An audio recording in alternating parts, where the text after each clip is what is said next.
Hello, everyone. How are you today? Fireside Chat is back, and want to apologize. Let me turn off this. Those phones. You know how that is.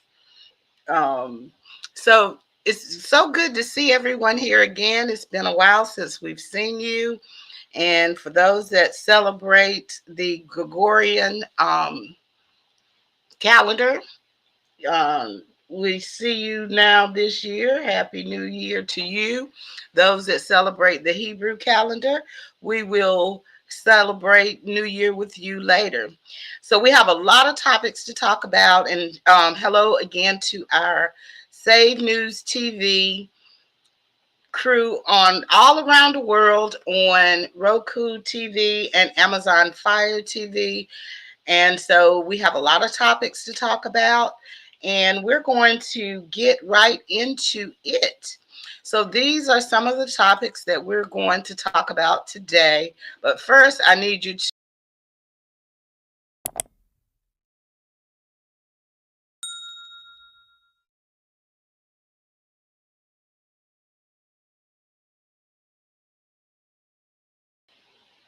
All righty. Yes, I need you to like, share, and subscribe. Yes. So the topics we're going to talk about today are: is tipping getting out of control? Many say, consumers say yes, and I'm one of them, but okay, we're going to talk about that. We're going to talk about how Biden and the DOJ hid documents, the document debacle for 68 days. For those that's regular on our channel, these are our topics. This is what we're going to talk about. Also, we're going to discuss the widely used tests that kept Black people from getting kidney transplants sooner, and now that's changing. That's a good thing. We're excited about that. And so we're also going to talk about Ron DeSantis claims that he banned teaching Black history because it includes indoctrination of queer theory. Okay. Also, we're going to talk. No, before I'm gonna preface this topic before we talk about it, is that number one, everybody know we are not a celebrity blog. We are not a gossip blog. However, I've had several requests from people that follow us to talk about this. I'm going to talk about it in a different way than you probably heard. So we're going to talk about this briefly, and that is the allegations against Pastor Dr. Larry Reid. And then finally, we're going to go over reparations activists demand Congressional Black Caucus prioritize HR 40 in their first 100 days. So these are the topics that we're going to talk about. And so before we get into it, want to make sure that you all like, share, and subscribe.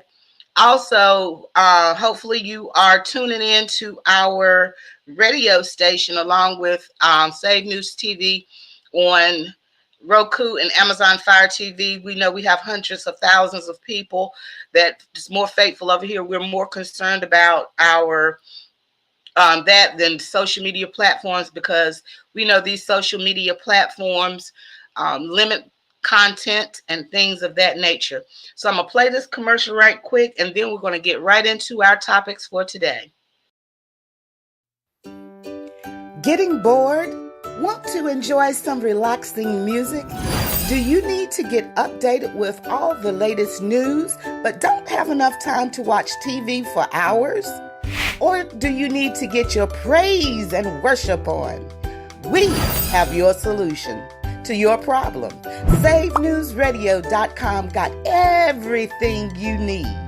Listen to SaveNewsRadio.com, filled with praise and worship 24/7, everywhere, in your home, laptop, or tablet, on your phone, in your car, and on Alexa. Install the Save News Radio skill on Alexa and then just say, Alexa, launch Save News Radio. The beautiful, uplifting sounds of praise and worship music, ministries, news, and more. SaveNewsRadio.com, created to glorify God and edify the body of Christ. All right, everybody, here we go. We're talking about tipping first. I know back in the day, as a self-employed person myself, I know that businesses have an obligation to pay their people, but evidently this tipping has gotten really out of control, and some people are complaining. This is coming from the Associated Press, and we're just going to briefly go over this, how a lot of people across the country, and they, as silent frustration that is brewing about an age-old practice that many say that are getting out of hand, and that is tipping. And they are talking about some of the customers being totally fed up, totally done with the concept of tipping, and how they are, feeling an obligation and pressure to be tipped.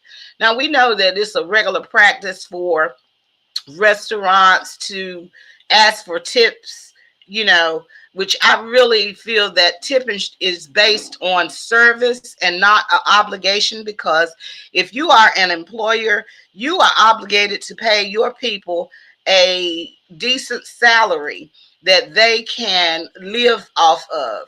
And it should not be predicated upon tips from other people. That is the purpose of you being self-employed. And it's amazing that tipping in other countries are some just unheard of. But anyway, some of the things that people are saying are that businesses have adopted a digital payment system that customers are automatically being prompted to leave a gratuity, many times as high as 30% at places they normally wouldn't. And this is the issue that we're talking about today. And also, some of the things that's popping up is that people are feeling invaded. And unlike a tip jar, where shoppers can just ignore, like, oh, okay, whatever, I see the tip jar, but I'm going to ignore it because I don't have any change. They're using the digital method, so you can put it on your credit card, debit card, or however you pay. And so one thing, there's this person, Dylan, that says that he's 38 years old and he earns about $400 a month in tips, which provides a helpful supplement to his $15 an hour salary as a barista in Philadelphia cafe located in a restaurant. Now, you order a tea or a coffee. Oops, coffee, said coffee. Everybody get their coffee. And a coffee might cost $5, $7, $10. And, they're asked to leave a tip at the coffee bar. And this is where some of the people are beginning to have issue. Also, people like at restaurants and things like that, you get horrible service. And this is why, AZ have an issue with it. I've gone to restaurants and received absolutely horrible service. And to me, it's not my obligation to tip you. I don't employ you, and you give me horrible service. You take too long to get to my table to take my order. I can't get a drink refill. My food is cold. I'm not leaving you a tip, okay? It is what it is. But however, on the flip side, if I go to a restaurant, my waitress is very attentive, or waiter is very attentive. They're on the spot. I get great service, refills. My food is coming out piping hot. It's delicious, which I know that the food, the waiter and the waitress have nothing to do with that. But if I'm getting excellent service, I am a most generous tipper. But it's when I get the bad service is where I have an issue at. And some places now are even asking for tips that you normally wouldn't tip. This particular person, Clarissa Moore, a 35-year-old who works as a supervisor at a utility company in Pennsylvania, said even her mortgage company has been asking for tips lately. Are you for real? Your mortgage company? I'm sorry, I wouldn't leave a gratuity at a mortgage company. I'm paying a bill. If you all can't pay your employees, that's just too bad, so sad. How are you going to go be paying your mortgage and somebody going to ask you for a tip? You know what I'm saying? Oh, wow. So anyway, one of the things that the Emily Post etiquette book says, authors Lizzie Post and Daniel Post Sinnings advise customer to tip on ride shares like Uber and Lyft, as well as food and beverages, including alcohol. But they also write that it's up to each person to choose how much to tip at a cafe or a takeout food service. And customers shouldn't feel embarrassed about choosing the lowest suggested tip amount and don't have to explain themselves if they don't tip. That's the thing. Why should I have to explain to you why I'm not tipping? I'm not tipping, or I am tipping. And it's just like now it's like a pressure thing. So also one of the things that they talked about is that tips at full service restaurants grew by 25.3% in the third quarter of 2022, while gratuities at quick and counter service restaurants grew by 16.7% compared to 2021. So, I'm sorry if I'm going through a drive-through, please don't ask me for a tip. I'm just not. I'm spending my gas, my time, I'm picking up my food. It's just not happening. One of the things also that was talked about, it says in December, Starbucks rolled out the new tipping option on credit and debit card transaction at its stores, something a group organizing the company's hourly workers have been calling for. Since then, the Starbucks spokesperson said nearly half of credit debit card transactions have included a gratuity, which, along with tips received through cash and the Starbucks app, are distributed based upon the number of hours a barista work on the days the tips are received. See, that's the other thing. Some of these places, they, take tips. And if I have a server that is excellent and superior, I just want my tip going to this person. I don't want a general tip thing where people are sharing the tips and doing things like that, because this is the person that serviced me and I want that person to receive the tip because they were fantastic. These other people I don't know anything about. And also, it talks about how customers are feeling pressured, especially if they are regulars at a normal location, and they're beginning to feel like, I've got the tip because I come here regular. And I think that is totally um, uncalled for, and definitely we need to do something about that. As far as I'm concerned, I'm not tipping anybody that I don't feel like tipping, and that's just the way it is. If I have great service, I am going to tip you, and I'm going to tip you generously. Oh, okay. Also, I'm gonna put timestamps down at the bottom because we have several topics, so many topics that we're talking about tonight. And so I'm going to put a stamp right here.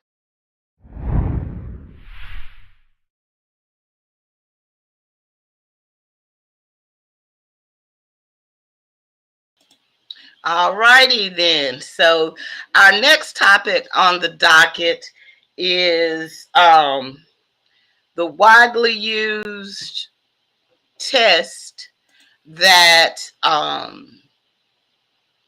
now, as African American Black people, however you want to call it, there's been a test that's used that's caused Black people not to get transplants and be, receive a donor transplant. So as soon as other people, but now that is changing, which is great news. I'm excited about that because it's been terrible that some people, especially since Black people have been diagnosed mostly with needing a transplant. So we're going to go over this article real quickly and let's get over here. Okay. Okay, the widely test used for Black people for getting transplants sooner. Crystal Higgins just wants to be healthy, become a nurse, and travel to Greece. But she has a kidney failure and has been waiting on a transplant for 6 years. So Black people are almost 4 times as likely to be diagnosed with renal failure as white people. But many are often diagnosed late and it takes longer to get on the transplant list. That's because of an antiquated kidney function test that can be overestimate the kidney function in Black patients, masking the severity of their kidney disease and resulted in late diagnosis and delayed transplant referrals. The test has drawn scrutiny from experts in recent years.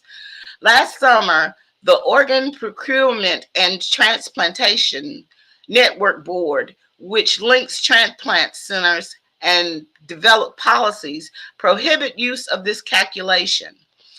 And in what experts are calling an unprecedented move to correct racial inequality to access the kidney transplant, the board recently approved the waiting time adjustment for Black kidney transplant candidates. It's a restorative justice project in medicine. So that is also excellent news. We're very excited about this particular news because there are so many people, especially Black people, that are waiting on transplants and have been unable to receive their transplants. And now that the antiquated system has been withdrawn and they have a new system, those that are waiting for transplants now will be able to receive their transplants sooner. So you all, I'm doing these swoops in between so I can put these timestamps in. So you know how it is. So we're going to go on. We have a lot of stories, and you all know, for those that's regulars, you all know, I don't be up here long. I'm not doing a hour and a half, 2 hour, 3 hour live. No, that's not happening. That's just not who I am. So I'm getting ready to put a timestamp in. Hold on, back in a second.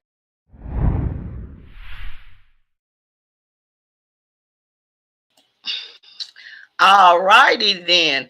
So our next story on the docket is, drop my pen, is Ron DeSantis. Okay. All righty. This Ron DeSantis story is really definitely something that we're going to talk about a little bit in detail because this is crazy. Now, it's funny because I was talking to my cousin the other day, and she lives in Florida. And she was, I was looking at some things regarding this particular article, and she was livid. And I very, very, very much understand why she was livid. And so we're going to definitely get into this. So Ron, see, what happened was there was a board that they were voting on. It presented a plan for education for Black history. And Ron DeSantis came out and said no. Then he came out and said, well, there's something in they were saying there's something in the plan that goes against our laws of the state, and once it's corrected, then it'll be there, we'll come back and revisit it. Well, there was so much blowback. I mean, really blowback from the community, and not just blacks, but whites, just people all in general. There was so much blowback about it that um, he has to come back and backtrack. We know that Ron DeSantis, a lot of people know, I know, that his desire is to run for president. And I don't know whether he's going to run in 2024. As you all know, that we will be covering it. But we do know that if he's going to continue his political career, he needs black votes. Okay. So Ron DeSantis claims that he banned teaching black history because it indoctrination of the queer theory. This is coming from MS Microsoft. Okay. Responding to the backlash of a Florida banning a high school advancement placement course on African American history, Republican Governor Ron DeSantis lashed out, saying part of the reason it was banned is that it includes indoctrination on queer theory. Okay? Standing in the school classroom at the podium with a sign that reads, Florida, the education state, DeSantis defended the move to block the Black History class while not banning any others. Okay. All right. Now, I just want to know exactly how he was going to settle this. How are you going to justify this? Because one portion, you're going to ban Black History class? Come on, man. Acknowledging that in the state of Florida, our education standards not only don't prevent, but they require teaching Black history, all the important things as part of our core curriculum. DeSantis called the class a separate course on top of that of advanced placement credit. Really, since they haven't taught Black history, and I'm just not talking about Florida, in any of these schools, it's not mandatory. Any Black history should not be, we should not be fighting to get our history taught. It's unfortunate, but it's the case. Our people need to have our history told. And also, you need to teach your children at home, not just Black history, but other things, because they're not being taught at school. You need to educate your children on the history so they know who they are. So this self-hate, and I'm not going down that rabbit hole, the self-hate in our community would not be as magnified as it is if people know who they are and are proud of who they are. Okay, let's get back to the article. The issue is we have guidelines and standards in Florida, he proclaimed, as does every state in the nation. We want education, not indoctrination. If you fall on the side of indoctrination, we're going to decline. If it's education, then we will do. Look, there's indoctrination in this school system, public school system, all around this country. And those regular know that I have advocated, if you have a child and if any way humanly possible for you to homeschool your children, get your children out of the school system, because public school system, because they're teaching everything that's, a lot of things that's not beneficial to your child. They want to teach them morality. No, that's for your parents to teach. I need you all to teach the ABCs, the 1, 2, 3s, the ABCs, what's going on in the world, some geography, math, how finances. Those are things that need to be taught, not trying to tell children and teach children and bring things into their sphere and atmosphere that they are too young for. But again, I'm not going down that rabbit hole. We'll go down that rabbit hole another time. So when I heard this, back to the article. So when I heard we didn't meet the standards, I figured, yeah, they may be doing. Hmm? He said as his voice trailed off. It's way more than that, DeSantis warned. Okay, so what is it, DeSantis? What is it? This course on Black history. What are one of the reasons about queer theory he criticized? Now, who would say that an important part of Black history is queer theory? DeSantis said mockingly, not recognizing that LGBTQ people are an integral and important part of all races and cultures. The Florida GOP governor has a history of trying to erase LGBTQ people, especially from public school curriculums, with his Don't Say Gay law. Okay, I'm going to say this, and you all know how I feel. All of the movements, whether it's women's rights, whether it's LGBTQ, whether it is another group, they need to fight their own battles. We as Black people, and that's why we're going to get into this reparation thing real deep. We as Black people are always trying to be saving another community. Yes, there are LGBTQ people in the Black community, but we need Black history taught. You know, if that person happens to be LGBTQ, okay, well, you can mention that if it deems worthy of study. But, you know, everybody needs to go on and fight their own battles. The women's right movement have used the Black community enough, along with all these other communities. They want to say, you know, Black and brown people. No, we were talking about Black people, okay? Black people. Whether you identify yourself as African American, Black, whether you are indigenous, whether you are Indian or whatever, if you are a Black person that has come over on the slave ships, okay, your family, your heritage is on from that, then we need to have representation for us.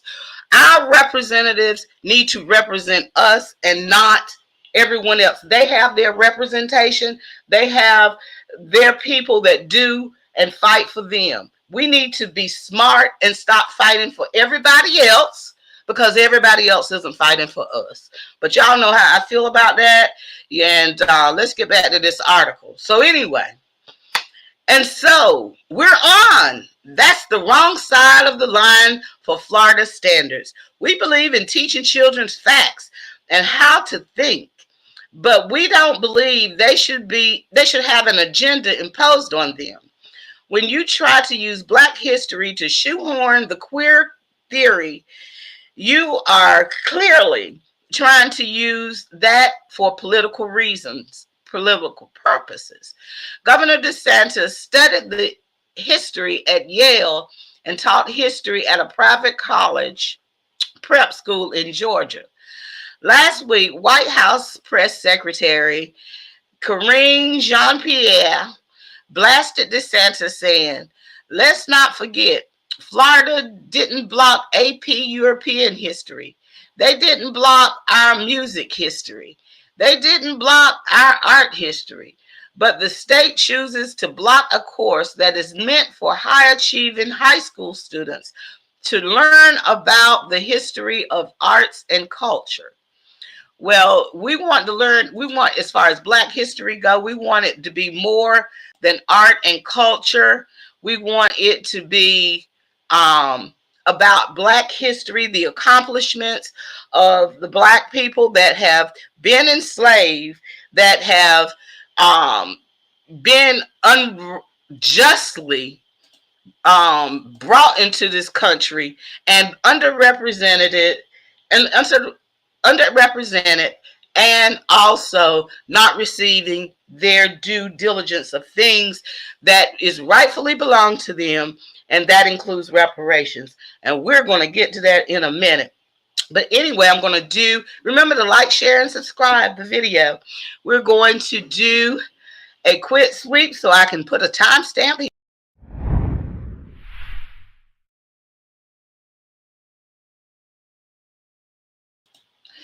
Okay, everybody. Now, this is the story that I'm really not excited to share and discuss. The only reason we're putting this on our platform is because I've had several requests from people asking my thoughts. They know we reach hundreds of thousands of people every month on our Save News TV, on Roku and Amazon Fire TV, and radio and different things, our radio stations and stuff like that, and our social media. But mainly our Amazon Fire and Roku channels. Okay.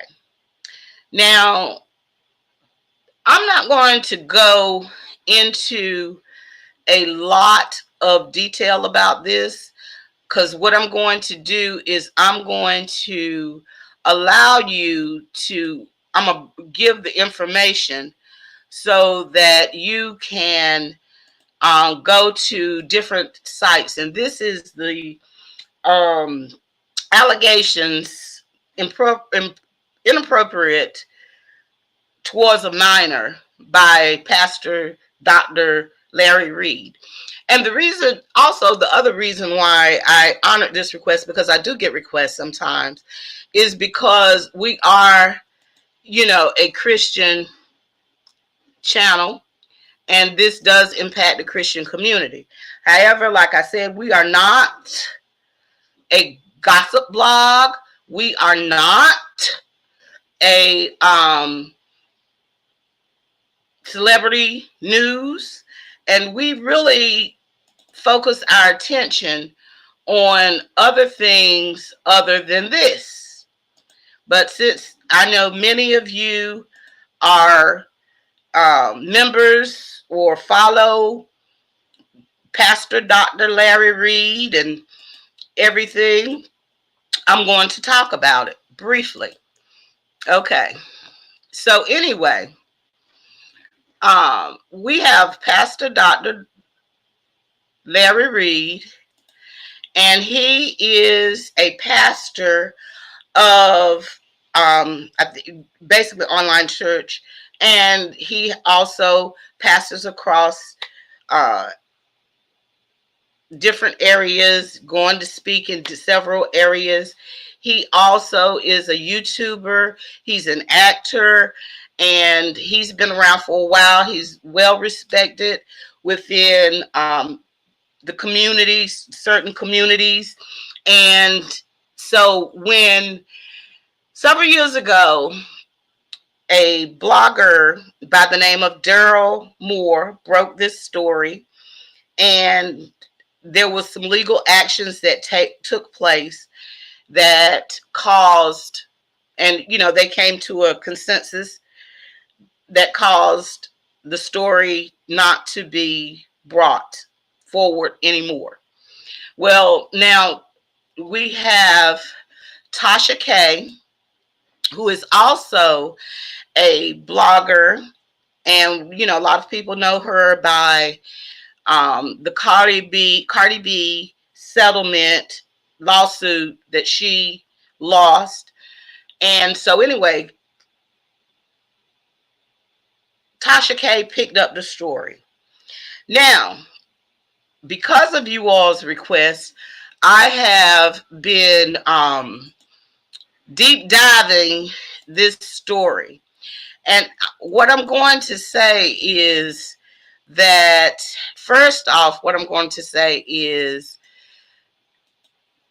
number one, I'm not saying that Larry Reid is innocent.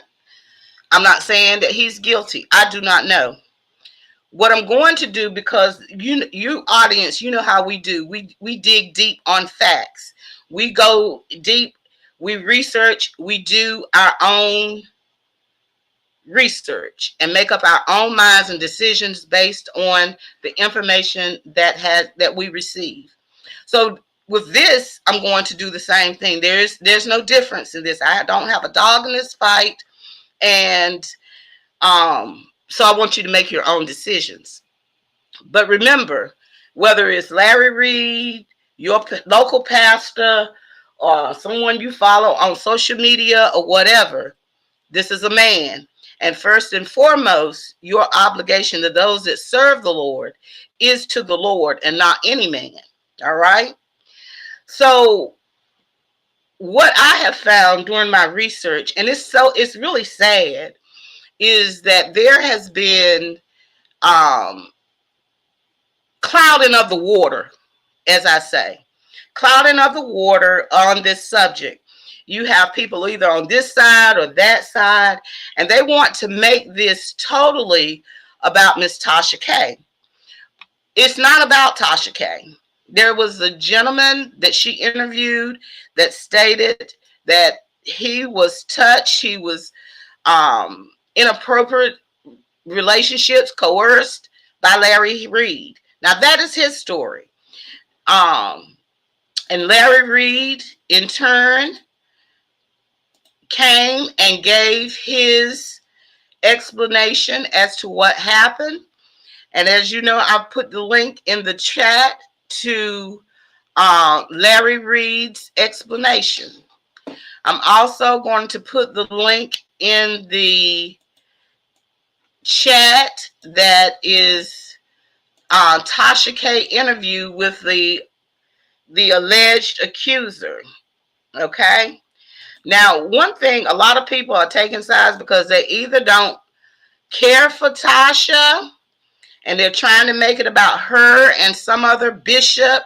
You know, they're jealous, they don't like me, whatever. But I need you all to use your discernment, seek the Holy Spirit, because if someone is claiming that they have been inappropriately touched, then that's something that you need to weigh the evidence for yourself. Don't just, get clouded by, well, Tasha K was, she lost to Cardi B, and she's a blogger, and this right there, she's proven a liar. And don't get into, well, Larry Reid, he be talking some crazy stuff, and yeah, sure he did it. No, what you do is you pray and you ask the Holy Spirit to give you wisdom to discern exactly what happened. Okay. As a journalist myself for many years, I know that it's hard to bring forth a story like this. So again, this story is not about Tasha K, because the story is about the gentleman that said that he was inappropriately touched. And we know with our legal system, it's innocent until proven guilty. And so, again, ask the Lord to give you discernment whether it's true or not. After you listen to this gentleman's interview, Tasha K did, and I just time stamped it so you can go straight to the interview. Not now, because you all need to like, share, subscribe, and watch the rest of this video. You can go to it later. But I want you to take a neutral stance. And all of these other channels, they have their ulterior motives. This is a friend of this person. This is a friend of that person. Or this person hate this person. Common enemies. Your enemy is my friend, is a friend of mine. No. Put all that aside. Put away. Let the smoke clear out. Watch the interview with Tasha K when she interviews him. Then watch, and I put both of them in the chat. Then I put in Larry Reid's explanation as to what happened. Take both of those information, after you watch both videos and come to a determination of whether they're innocent, whether he did it or he didn't. I have my personal opinions, but you know how we roll over here. My personal opinion is for commentary on news articles. Something like this, we really need to be careful. But one thing also is that we don't want to, whether it's Larry Reid or anyone else, what we don't want to do is to sweep an allegation like that under the rug because we don't like the person that's breaking the story. Do you understand what I'm saying? Or we don't want to disallow someone the right to tell their story and be believed, whether it's Larry Reid or the accuser. So y'all know how we roll over here. You all know I normally don't get into mess like this because this right here is messy, messy, messy, messy, messy. The church has gone totally wild. And this is not who we are over here. And this is who we'll never be over here. So anyway, with all that said, we're going to our most important story because you know how we get down. We talk about things that impact the Christian community, the Black community, and politics, being a free thinker and not depending on anybody to tell you how to think, not following into no rule, whether you like somebody or not. Just because you like somebody, doesn't, even me, you like me, I can be wrong. You know what I'm saying? So anyway, let's hit the next story, which is our most important one. And we're talking about reparations.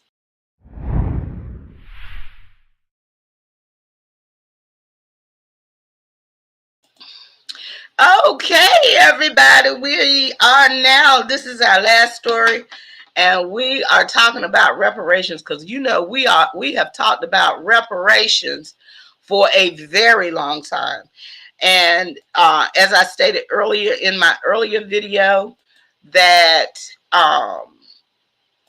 we have been, the save every minority group, save every person, our leaders, being inclusive, trying to fight for everybody.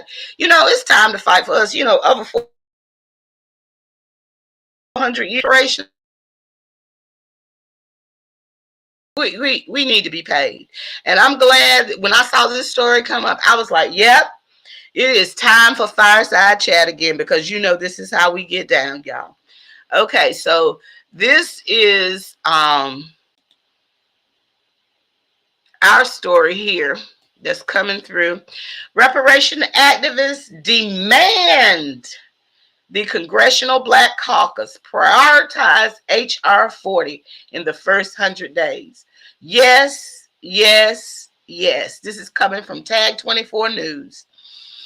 Washington, D.C. advocates from over 200 organizations sent a letter to the Congressional Black Caucus on Friday demanding lawmakers prioritize the establishment of a federal reparations committee in the first 100 days of the new Congress. Now, hold up. Excuse me.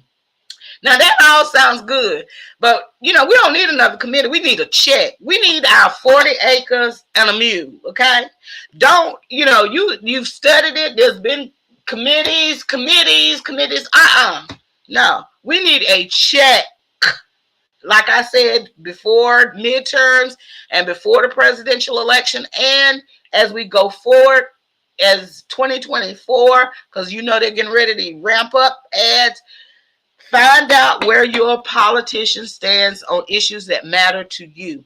Reparations are important. They can give reparations to everybody else. He can send billions of dollars up to Ukraine, billions upon billions upon billions of dollars. They're sending wheat, grain over to Ukraine, and that's why your prices are going up. Your egg prices are going up because eggs, chickens eat grain, okay?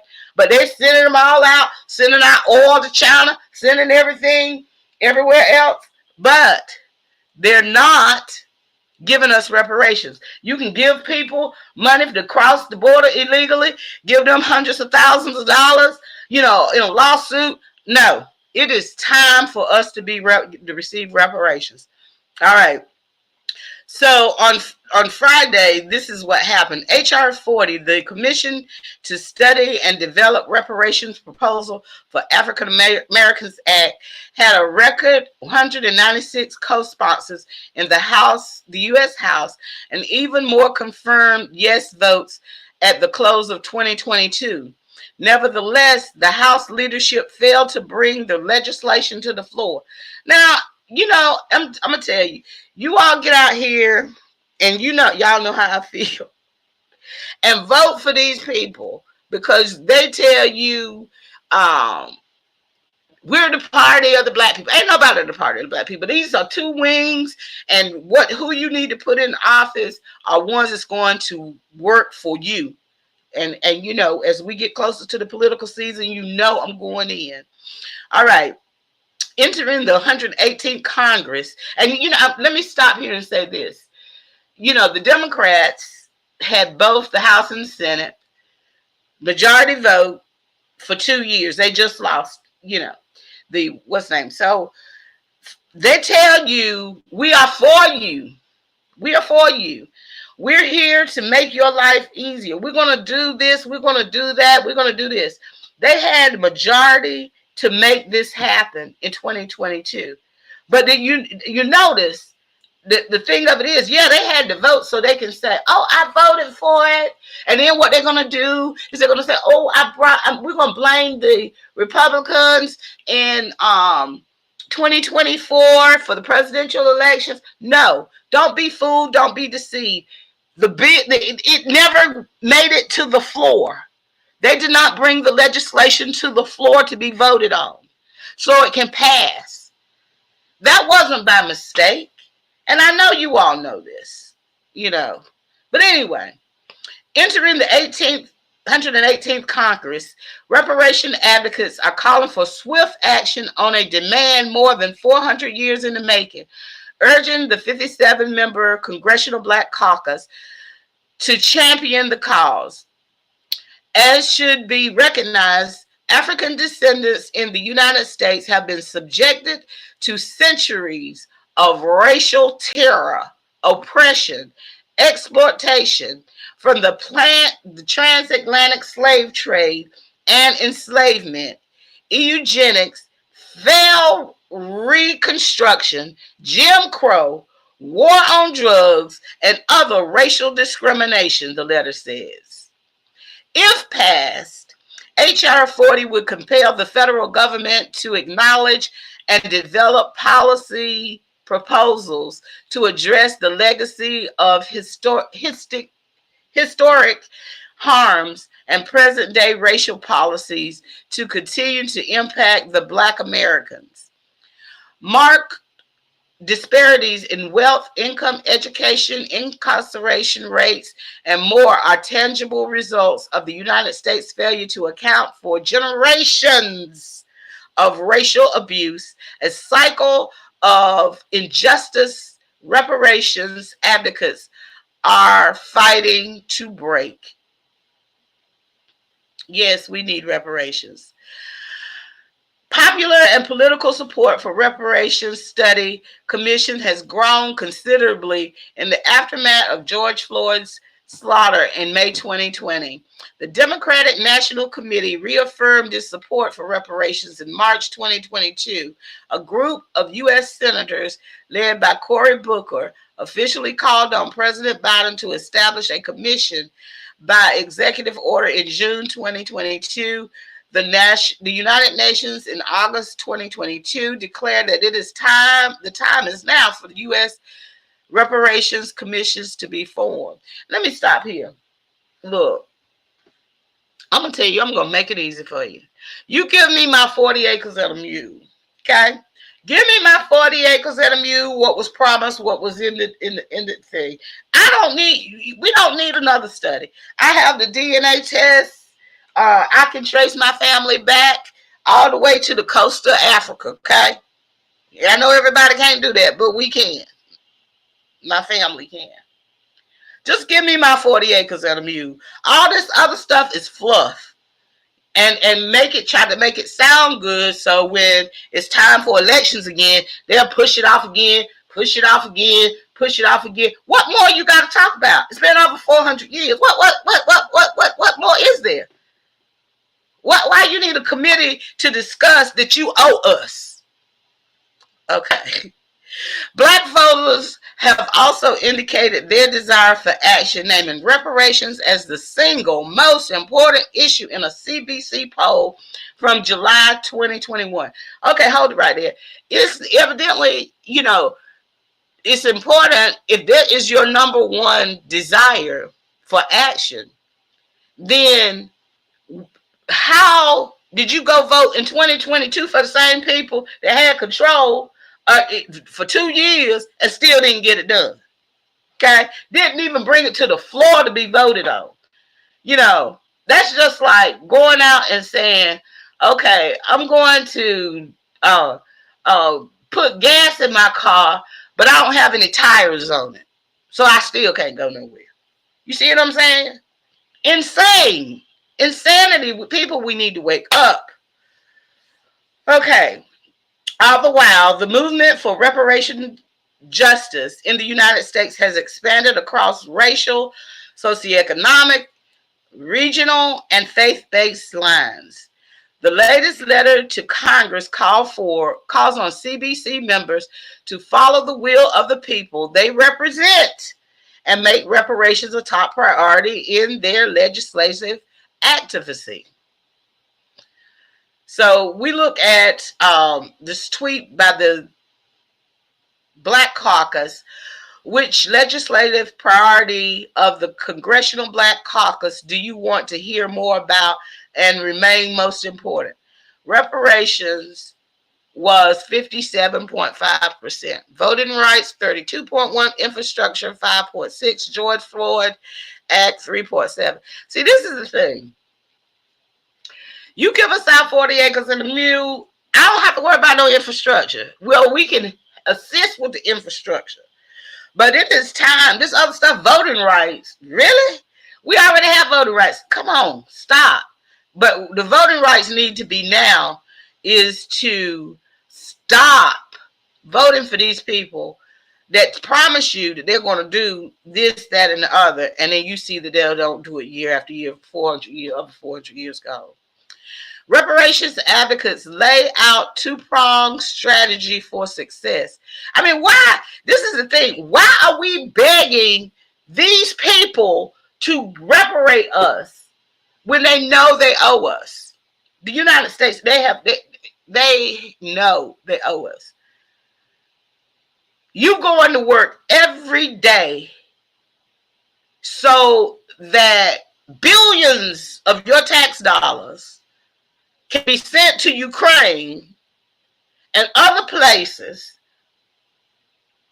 but you can't even buy a dozen eggs because some places they $5, some places they $12. Whatever. You having a problem buying a dozen eggs, and you working every day, but they got to study. They need to understand. They need to think about it. Why you begging them? Vote them out of office. That's all I say. Vote them out of office. All of them. If they don't get according to that plan, always ask what's your position on reparations? And if their answer is not according to your liking, then don't vote for them. Put up some people that can stand and can get in office that stand for what you want. All right? Okay.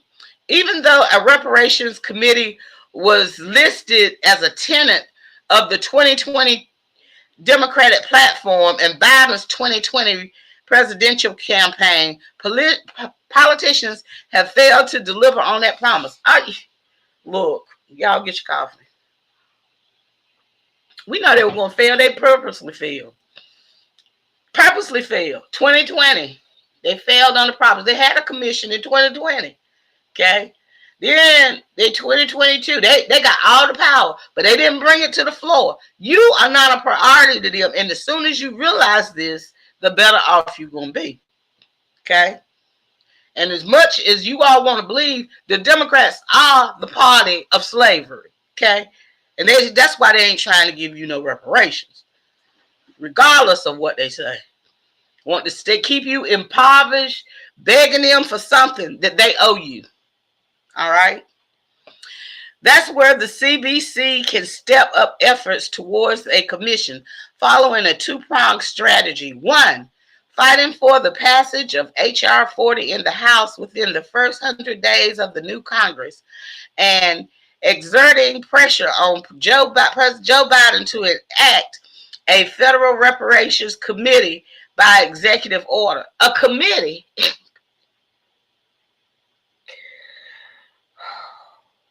More smoke screen. I'm telling y'all, I am tired of smoke screen politics. Do nothing. It'll be another, just some more smoke screen. We're going to get a committee together. We're going to talk about it. We're going to get a committee together. We're going to talk about it. Jesus. Okay. H.R. 40 was reintroduced in the House this session by its lead sponsor, Texas Representative and CBC member Sheila Jackson Lee on January 9th with 52 original co-sponsors. But only a swift passage of H.R. 40 in the House add additional pressure on the Biden administration to act. But it also what African Americans are due advocates believe. Had it not been for African American black vote, Joe Biden's success in first term as president would have been questionable, the letter said. Black people have been the backbone to the growth and wealth of this nation and of the global economy, and justly should be recipients of its fruits, the letter stated. Black people cannot achieve equality without the United States acknowledging the historical past and materially addressing past and present harms. Reparation justice is a must. See, this is the thing. They've already acknowledged it. That's why they said, okay, we're going to give them 40 acres and a mule, which you never seen. Oh, they know. They know. We just need the action. So now, in 2023 terms, the mule is a John Deere tractor. So give me my 40 acres and my John Deere tractor. Okay? That's just, And if you give us our 40 acres and our tractor, then whether they sell their land or not, that's up to them. But they need to give it to us. I got my paperwork. My family have our paperwork. We got our paperwork. You all need to get busy and get your paperwork. But all these smoke screens are over. We are tired of smoke screens from these people. Understand that they are not trying to do anything. Because if they wanted it done, you see how fast they got other legislations through. If they wanted it done, it would be done. Well, anyway, everybody, we're here for our fireside chats. Normally we have it on Friday, but we came on early to get it done. But we thank you so much for tuning in. Love you guys. Bye.